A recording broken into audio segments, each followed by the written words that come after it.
आज हम लोग शुरू कर रहे हैं जैव प्रक्रम। ठीक है, जैव प्रक्रम क्या है, इसको समझने से पहले सबसे पहले हम लोग जैव और अजैव के बारे में जान लेते हैं। जैव और अजैव में क्या अंतर है, इसको पहले समझने का प्रयास करते हैं। ठीक है, फिर उसके बाद हम लोग जैव प्रक्रम को आसानी से समझ लेंगे। जैव यानी कि सजीव, अजैव और निर्जीव। जैव मतलब सजीव और अजैव मतलब निर्जीव। तो सजीव और निर्जीव में हम किस प्रकार से अंतर स्पष्ट कर सकते हैं, किस प्रकार से अंतर स्पष्ट करेंगे कि कोई सजीव है और कोई निर्जीव है। इसके लिए हम लोग साधारण से हम लोग क्या कहते हैं कि जिसमें जान है अर्थात जिसमें प्राण है वो सजीव है और जिसमें जान नहीं है वो निर्जीव है। जैसे ये मार्कर, इस मार्कर में जान है नहीं है, मतलब ये निर्जीव है। हम लोग हैं, हम लोगों में जान है तो हम लोग सजीव हैं। अब इसी का तो पता करना है कि किस में जान है और किस में जान नहीं है। तो इसके लिए हम लोग कैसे पता करेंगे कि किसी में जान है, तो बोलेंगे सर हम लोग चलते हैं, फिरते हैं, हिलते डुलते हैं, बोलते हैं, खाते हैं, पीते हैं, श्वास लेते हैं, तो हम लोग सजीव हो गए। क्या हो गए, हम लोग सजीव हो गए। पेड़ पौधे तो हिलते डुलते नहीं हैं। पेड़ पौधे जहाँ का वहाँ रहते हैं, इसके बारे में क्या, ये सजीव हैं, ये भी सजीव हैं। तो कैसे बोले,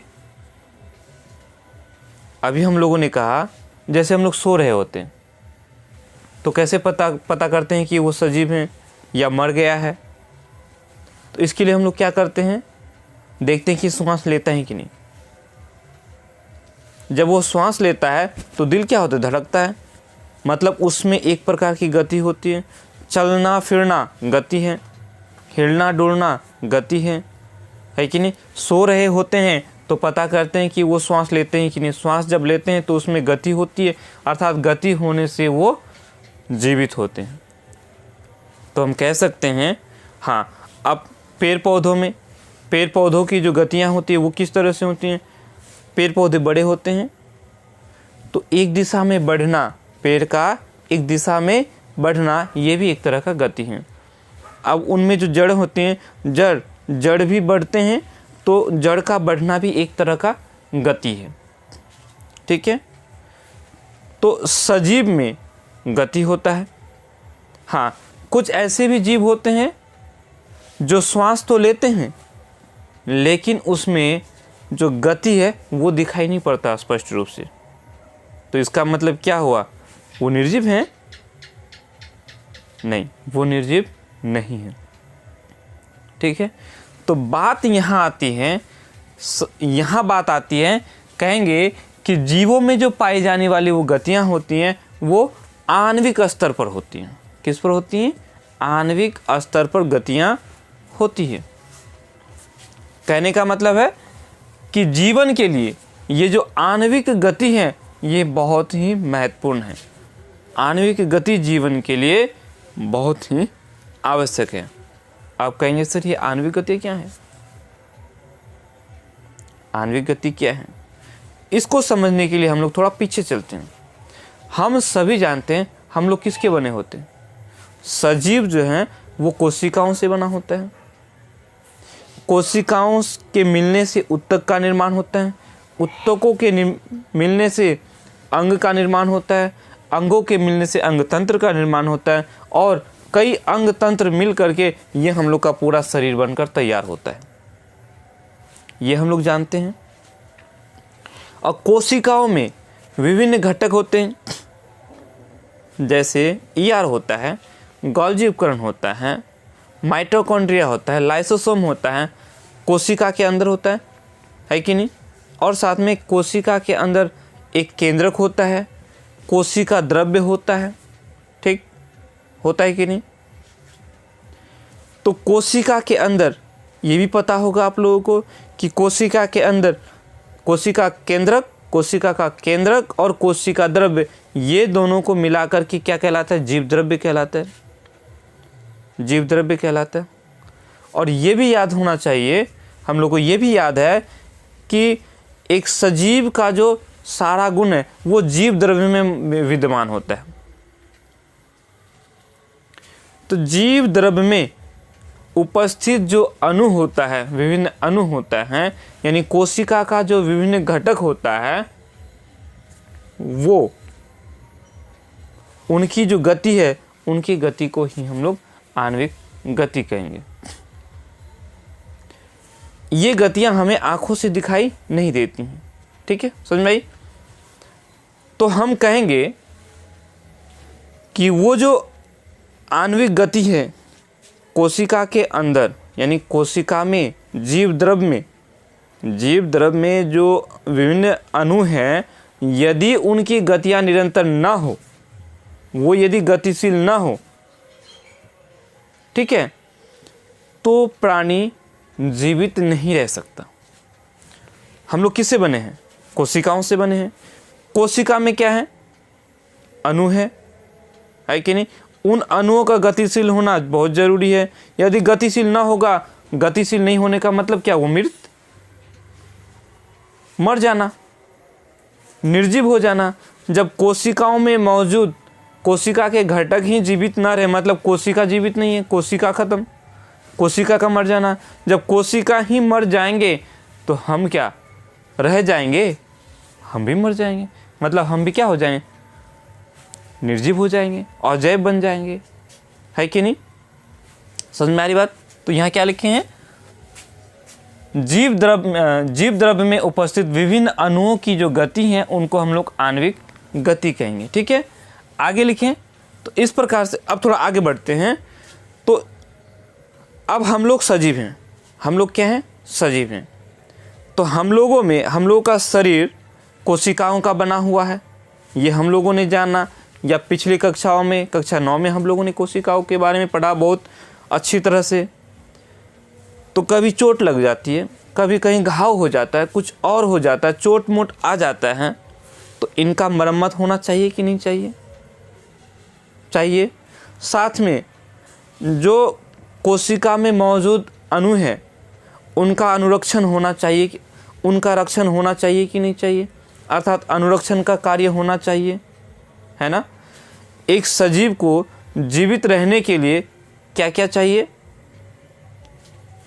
मरम्मत का कार्य होना चाहिए, अनुरक्षण का कार्य होना चाहिए, और ये अनुरक्षण का कार्य निरंतर होते रहना चाहिए। ये जो अणु है इनको लगातार गतिशील बनाए रखना पड़ेगा, लगातार गतिशील होते रहना चाहिए, चाहिए कि नहीं चाहिए? तो इस तरह से हम कहेंगे कि वो सारे के सारे प्रक्रम, वो सभी मिलाजुला प्रक्रम, वो सारी क्रियाएं जो मिल करके अनुरक्षण का कार्य करती हैं। किसका कार्य करती हैं? अनुरक्षण का कार्य करती है, उसको हम लोग जैव प्रक्रम कहेंगे। क्या कहेंगे? जैव प्रक्रम कहेंगे। कुछ समझ में आया? क्या लिखे हैं? वे सभी प्रक्रम जो सम्मिलित रूप से अनुरक्षण का कार्य करते हैं, जीव के अनुरक्षण का कार्य करते हैं, उसको क्या कहेंगे हम लोग? जैव प्रक्रम कहेंगे। जैव प्रक्रम कहलाता है। जैसे में पोषण, श्वसन, परिवहन, उत्सर्जन इत्यादि। हम लोग यदि भोजन न खाएं, श्वास न लें, लैट्रिन न करें, पेशाब न करें, तो क्या हम लोग जीवित रह पाएंगे? इस बात को समझो। रह पाएंगे?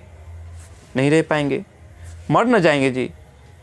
तो कहते हैं हमारे शरीर में चोट मोट या कुछ और चीज़ें होता है, उन मरम्मत का कार्य करने के लिए, अनुरक्षण का कार्य करने के लिए ऊर्जा की ज़रूरत होती है कि नहीं? ऊर्जा के लिए ताकत की ज़रूरत होती है कि नहीं? ऊर्जा की ज़रूरत होती है। और ये ऊर्जा हम लोग क्या करते हैं? कैसे प्राप्त करते हैं?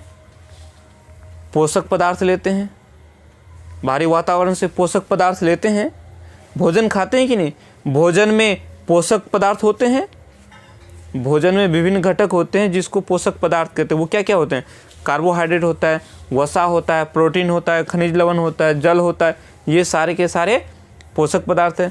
इन पोषक पदार्थों को हम लोग ग्रहण करते हैं ठीक है। फिर उसके बाद हम लोग क्या बाहर से ऑक्सीजन लेते हैं कि नहीं, ऑक्सीजन को बाहर से अंदर लेते हैं।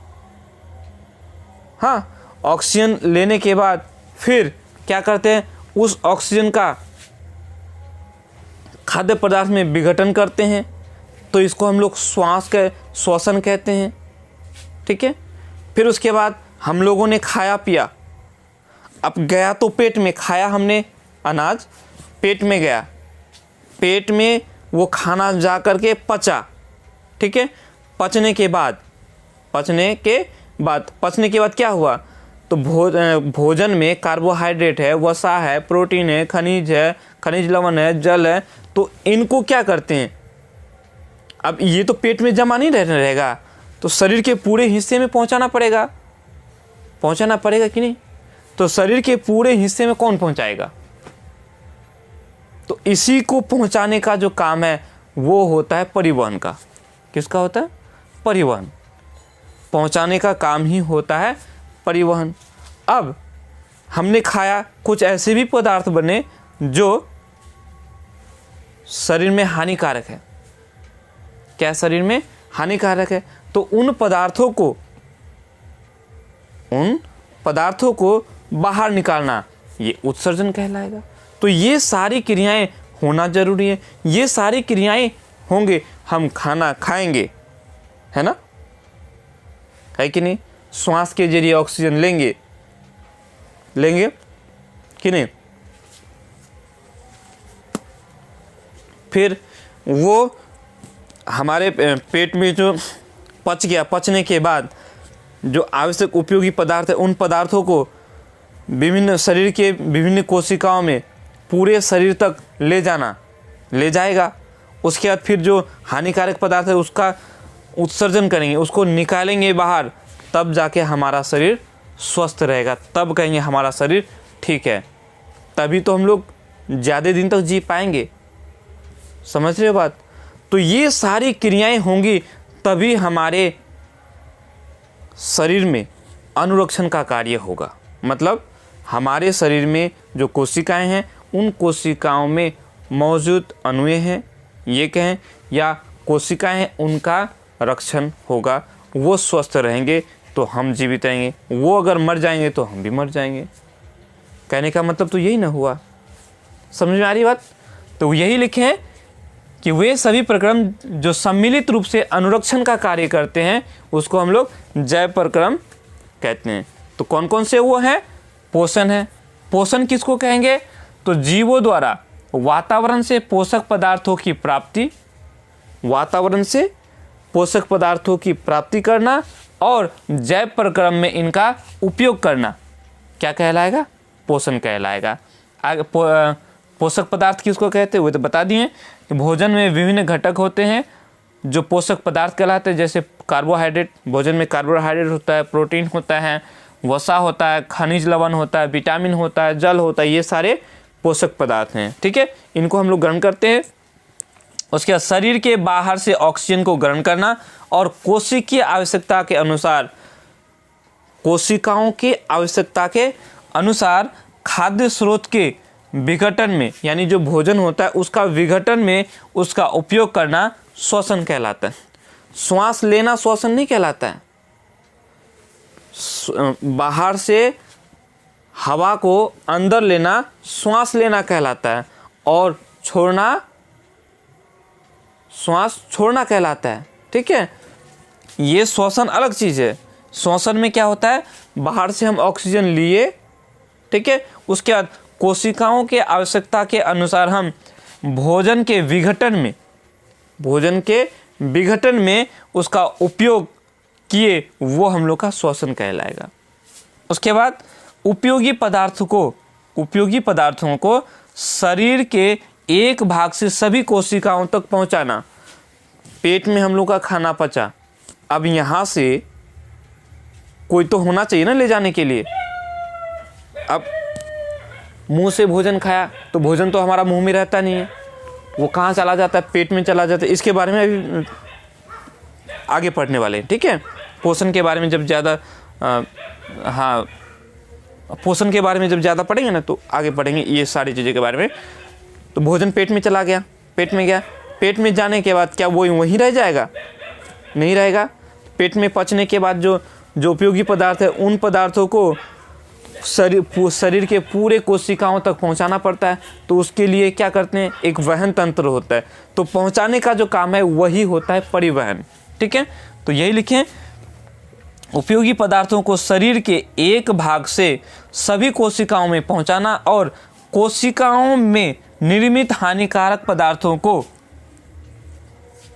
उसके बाद वो उपयोगी पदार्थों को सभी कोशिकाओं तक पहुंचा देंगे। अब कोशिका में जो हानिकारक पदार्थ बनते हैं उन हानिकारक पदार्थ को फिर विशेष अंगों तक पहुंचाना। हानिकारक पदार्थों को, जैसे कोशिका के अंदर कार्बन डाइऑक्साइड बनेगा तो उसको कहाँ तक, फिर विशेष अंग तक पहुंचाने का जो काम होगा वो क्या कहलाएगा, परिवहन कहलाएगा, ठीक है। फिर आगे लिखें, शरीर से उपापचयी क्रियाओं के दरमियान बनने वाले वर्ज्य पदार्थ को, यानी जो अपशिष्ट पदार्थ हैं उसको बाहर निकालना उत्सर्जन कहलाता है। क्या कहें यहाँ, शरीर से उपापचयी क्रियाओं के दरमियान, अब हम लोग खाना पीना खाते, जो भी क्रियाएं करते हैं, है कि नहीं, तो उसके बाद पचने उचने के बाद कुछ ऐसे भी पदार्थ बनते हैं जो हमारे शरीर के लिए हानिकारक हैं, बनते हैं कि नहीं। तो उन हानिकारक पदार्थों को शरीर से अगर बाहर नहीं करेंगे तो क्या होगा, शरीर में खराबी पहुंचेगा कि नहीं पहुंचेगा।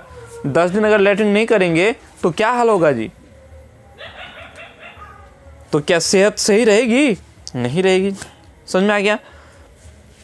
थोड़ा एक पॉइंट यहाँ बताना भूल गए, एक कोशिकीय जीव, एक कोशिकीय जीव होता है, यानी एक ही कोशिका का भी जीव होता है। हम लोग हुए बहुकोशिकीय जीव। हम लोग क्या हुए, बहुकोशिकीय जीव। बहुकोशिकीय मतलब बहुत से कोशिकाओं से मिलकर बने हैं हम लोग। एक कोशिकीय जो जीव होता है, अर्थात एक कोशिका का जो जीव होता है उसमें एक ही कोशिका होता है और वो कोशिका पर्यावरण के संपर्क में रहता है कि नहीं। तो वो पर्यावरण के संपर्क में जो रहता है उसमें जो खाद्य पदार्थ होता है वो पर्यावरण से डायरेक्ट ले लेते हैं। ऑक्सीजन को लेना हुआ डायरेक्ट हम लोग वातावरण से ले लेता है, ग्रहण कर लेता है। अब कोशिका के अंदर जो हानिकारक पदार्थ बना उसको डायरेक्ट बाहर कर देते हैं।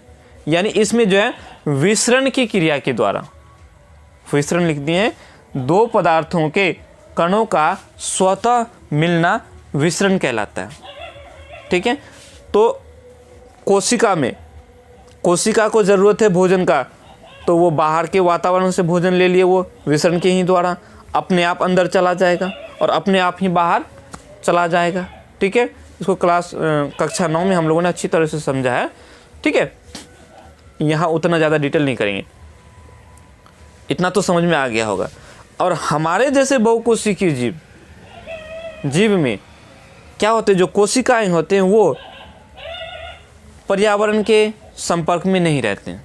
रहते हैं क्या, शरीर के अंदर भी तो कोशिकाएं हैं, वो सारी कोशिकाएं क्या बाहर से संपर्क में है, बाहर के संपर्क में तो नहीं है। तो इसकी जो आवश्यकता है वो कहाँ से पूरा होती है, वो हम लोग उन कोशिकाओं की आवश्यकताओं को पूरा करने के लिए हम लोग क्या करते हैं, भोजन ग्रहण करते हैं। क्या करते हैं, भोजन ग्रहण करते हैं। समझ में आ गई बात, ठीक है। और बहुकोशिकीय जीवों में ये विसरण के द्वारा सभी चीज़ें संभव नहीं है, ठीक। ये प्रश्न आएगा। तो यहाँ तक हम लोगों ने समझा, कोई दिक्कत, यहाँ तक हम लोगों ने समझ लिया। इसको एक काम करो, स्क्रीनशॉट ले लेना, ठीक है। चलो अब हम लोग आगे प्रश्नों को बनाते हैं। 4 क्वेश्चन दिया हुआ है हम लोग का, ये चारों क्वेश्चन भी हम लोग बना लेते हैं। पहला क्वेश्चन क्या है, पहला क्वेश्चन कहता है हमारे जैसे बहुकोशिकीय जीवों में ऑक्सीजन की आवश्यकता पूरी करने में विसरण क्यों अपर्याप्त है। देखो पहला ही क्वेश्चन यही आ गया है ना। पहला क्वेश्चन आ गया, तो इसका आंसर करते हैं। हमारे जैसे बहुकोशिकीय जीवों में कोशिकाएं अपने आसपास के पर्यावरण के सीधे संपर्क में नहीं रहते हैं। इसलिए साधारण विसरण द्वारा सभी कोशिकाओं और ऊतकों तक ऑक्सीजन की पूर्ति नहीं हो सकती। हो सकती है? नहीं हो सकती है, क्योंकि यह अत्यंत धीमी प्रक्रिया है। समझ में आई बात? ये जो विसरण की प्रक्रिया है ये अत्यंत धीमी प्रक्रिया है, इसलिए वहन तंत्र द्वारा शरीर के विभिन्न अंगों तक ऑक्सीजन पहुंचाई जाती है। ये प्रश्न हम लोग का, ठीक है, इसको याद करना है। दूसरा प्रश्न क्या कह रहा है? कोई वस्तु सजीव है, इसका निर्धारण करने के लिए हम किस मापदंड का उपयोग करेंगे? किस मापदंड का उपयोग करेंगे? तो लिखेंगे कोई वस्तु सजीव है, इसके निर्धारण के लिए मुख्य मापदंड है गतिशीलता। हम लोगों ने भी चर्चा किया गतिशीलता अर्थात गति होना, उनमें गति होना। जैसे कि यहाँ लिखें श्वसन के दरमियान फेफड़ों एवं शारीरिक अंगों की गति। जब हम लोग श्वसन करते हैं तो उस समय फेफड़ों में गति होती है, या फिर हम ये कहेंगे कि शारीरिक अंगों, शरीर के अंगों की जो गति है वो गतिशीलता के उदाहरण। या दूसरा ये कहेंगे कि पौधों में वृद्धि के दरमियान, पौधे जब बढ़ते हैं उसके समय किसी खास दिशा में तना का बढ़ना या जड़ का बढ़ना गतिशीलता का ही उदाहरण है। ठीक है, ये गतिशीलता है, गति हो रहे हैं इन सभी में।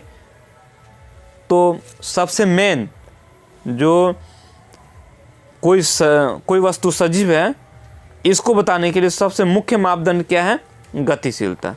और इसके साथ ही हम ये भी कहेंगे कोशिकाओं में आणविक गतिशीलता, उपापचयी क्रियाओं के दरमियान जारी रखना। तो इस तरह से हम कह सकते हैं कि कोई वस्तु सजीव है, इसका निर्धारण करने के लिए जो मुख्य मापदंड है वो हम लोग का क्या है? गतिशीलता। ठीक है।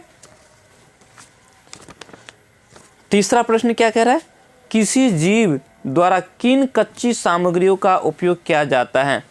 जीव द्वारा कच्ची सामग्री का उपयोग किया जाता है किसके द्वारा?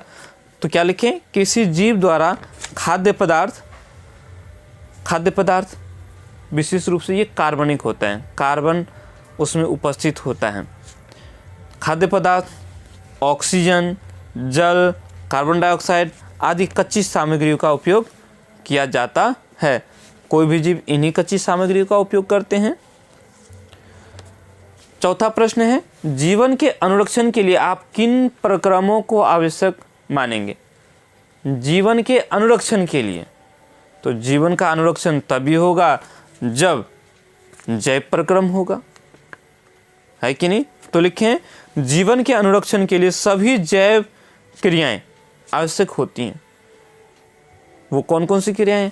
पोषण है, श्वसन है, परिवहन है, उत्सर्जन है।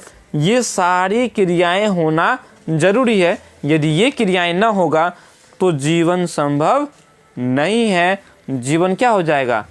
नष्ट हो जाएगा, अर्थात हम लोग मर जाएंगे। ठीक है, निर्जीव हो जाएंगे।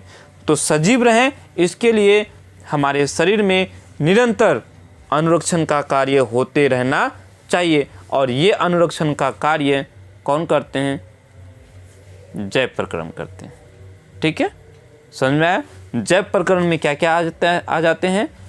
पोषण, श्वसन, परिवहन, उत्सर्जन आदि, ये सारे क्या हैं? जैव प्रक्रम है। इन्हीं प्रक्रम के द्वारा, इन्हीं क्रियाओं के कारण ही हम लोग जीवित रह सकते हैं, क्योंकि यही वो क्रियाएं हैं जो हमारे शरीर में मरम्मत का कार्य करती हैं, टूट फूट से बचाती हैं, उनको मरम्मत करते हैं, ठीक ठाक करते हैं। यही वो क्रियाएं हैं जो अनुरक्षण का कार्य करती हैं, जिससे हम लोग सजीव बने हुए हैं, जीवित बने हुए हैं। अगले वीडियो में हम लोग पोषण का विस्तृत जानकारी प्राप्त करेंगे। ठीक है, तो तब तक के लिए इतना ही।